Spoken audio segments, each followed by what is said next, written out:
I've got to say, the pipes nearly brought me undone. Good morning, everyone. Thank you for attending this morning's service. Before this morning's presentation, a little local history. This is a significant year for three war memorials in the Bega Valley. The townships of Wallumbilla, Toowoomba are celebrating the 100th anniversary of the building and dedication of their memorials, while Candelo celebrates the 100th Anzac Day service, which takes place later this morning. These memorials were built without government assistance and were fully funded by contributions from the communities. For example, one fundraiser in Wallumbilla raised £40, 7 shillings and 9 pence. Now, for those that have never used or heard of pounds, shillings and pence, the raised amount was the equivalent of nearly half a year's wages for a farm worker. It took 5 years to raise the total cost, which was £160.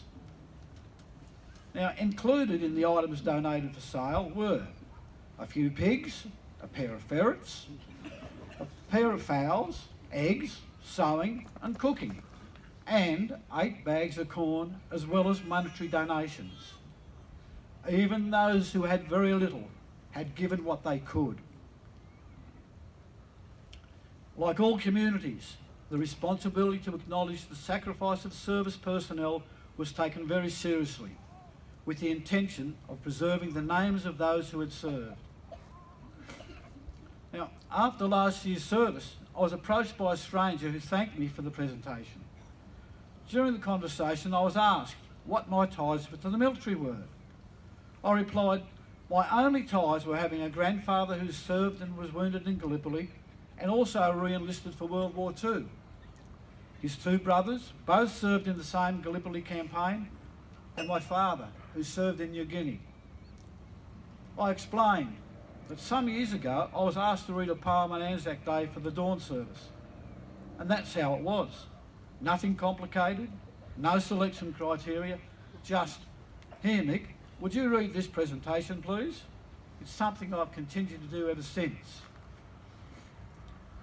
The stranger thought you had to have a military background to have the right to speak on Anzac Day.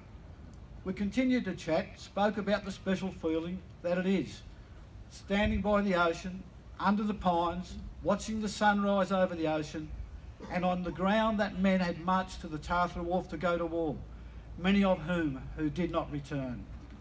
We finished the conversation, shook hands, said good day, and thanked each other. I've pondered over what had been asked about the right to speak on such an important day, and have concluded that to speak on Anzac Day is not necessarily a right, but a responsibility.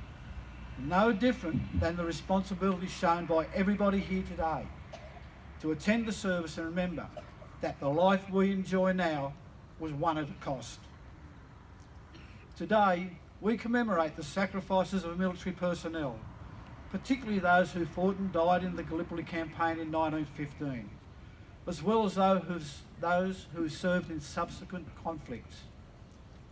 As we remember those that had fallen and thank those who served and returned, today we're also thanking the men and women who are currently serving.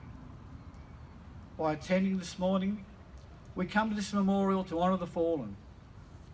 And while Gallipoli was not our finest hour, it revealed the pride and spirit of all those who served. It established the military reputation of the original Anzacs. We are all here to ensure the importance of this day is not forgotten, and that future generations keep the memory of those who served alive, and the significance of the day is remembered. Today I'll finish with a quote and a verse. The quote's from Charles Bean, World War I historian. Excuse me. What these men did, nothing can alter now. The good and the bad, the greatness and the smallest of their story will stand. Whatever of glory it contains, nothing now can lessen. It rises, as it will always rise, above the midst of ages, a monument to great-hearted men, and for their nation, a possession forever. The following comes from a framed message, a poignant tribute to the Australian servicemen. It hangs in the former offices of the Queensland State Headquarters of the RSL, located in a room under the Shrine of Remembrance. Crouched in a shallow trench on that hell of exposed beaches, steeply rising foothills bare of cover, a landscape pockmarked with war's inevitable litter, piles of stores, equipment, ammunition, and the weird contortions of death sculpted in Australian flesh. I saw the going down of the sun on that first Anzac Day and the chaotic maelstrom of Australia's blooding. I fought in the frozen mud of the Somme, in a blazing destroyer exploding on the North Sea. I fought in the perimeter of Tobruk, crashed in a flaming wreckage of a fighter in New Guinea, lived with the damned in a place cursed with the name of Shangi.